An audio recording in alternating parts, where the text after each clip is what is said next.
গত বছরের 7 নভেম্বর ধানমন্ডিতে এক আত্মীয়ের বাড়ি যাওয়ার সময় ফেরদৌস মিয়ার মোবাইল ফোন ছিনতাই হয়। সে রাতের বর্ণনা দিয়ে তিনি বলেন, ধানমন্ডি 8 নং রোডে একটি বটগাছের নিচে দাঁড়িয়েছিলাম, হঠাৎ করেই দুজন লোকসহ একটি মোটরসাইকেল এসে আমার সামনে দাঁড়ায়। এরপর কিছু বুঝে ওঠার আগেই হাত থেকে আমার ফোন কেড়ে নেয় ওরা। ফোনটা ছিল স্যামসাংয়ের S23 আলট্রা। প্রথমে ভাবলাম কেউ প্রাঙ্ক করছে কি না, কিন্তু মিনিটখানেকের মধ্যেই ভুলটা ভাঙল। এবার বুঝলাম আমি ছিনতাইয়ের শিকার হয়েছি। ওই রাতেই ধানমন্ডি থানায় একটি সাধারণ ডায়েরি জিডি করান দিনাজপুরের ডেপুটি জেলার ফেরদৌস।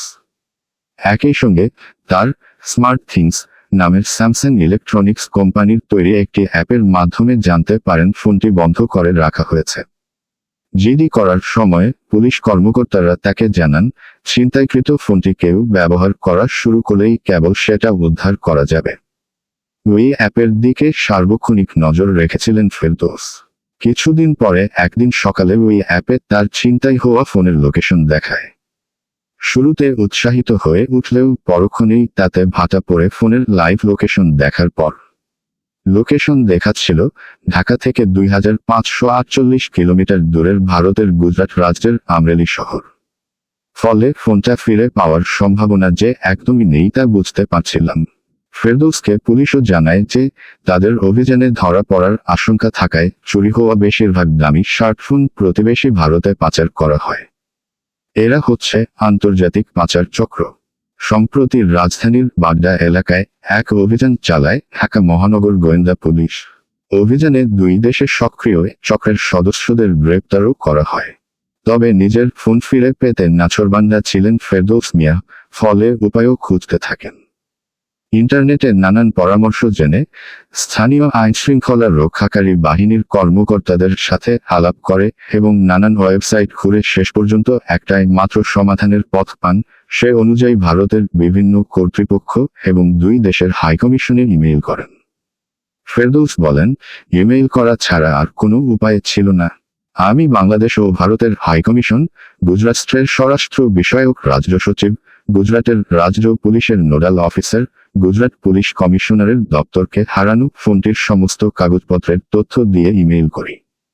দেই ফোনের লাইভ লোকেশন, IMEI নম্বর, ফোন কেনার রসিদ সহ যাবতীয় তথ্য। মেইল পাঠানোর কয়েকদিন পর থেকে নিয়মিত মেইলবক্স চেক করতে থাকি, কিন্তু কয়েক সপ্তাহ পরেও যখন কোনো ইমেইল পেলাম না, তখন ফোনটি ফেরত পাবার আশায় ছেড়ে দিলাম। কিন্তু এই বছরের 1 মার্চ বিদেশি একটি নম্বর থেকে আমাকে কল করা হয়। প্রথমে ভেবেছিলাম কোনো জালিয়াত চক্রের কল, কিন্তু অপর প্রান্তের ব্যক্তিটি নিজেকে গুজরাটের একজন পুলিশ কর্মকর্তা হিসেবে পরিচয় দিলেন। ফোনটি কুরিয়ারে পাঠাতে আমার ঠিকানা চাওয়ার আগ পর্যন্ত আমি তার কথা বিশ্বাসই করিনি। তবে কিছুদিনের মধ্যে সত্যিই আমি ফোনটি ফিরে পেলাম। তাই এমনটা ঘটলে সাধারণ মানুষকে হাল না ছাড়ারই পরামর্শ দেব। আপনার খোয়া যাওয়া ফোন কোনো আন্তর্জাতিক চক্রের হাতে পড়লে সম্ভাব্য সমস্ত সূত্র থেকে তথ্য নিন এবং সংশ্লিষ্ট কর্তৃপক্ষকে জানান। নিরাশ হবেন না। আমার কথাই বলি, সীমান্তের ওপারের প্রায় 2500 কিমি দূরে এক মফস্বল শহর থেকে ফোনটা ফেরত পাবো, এটা তো অকল্পনীয়।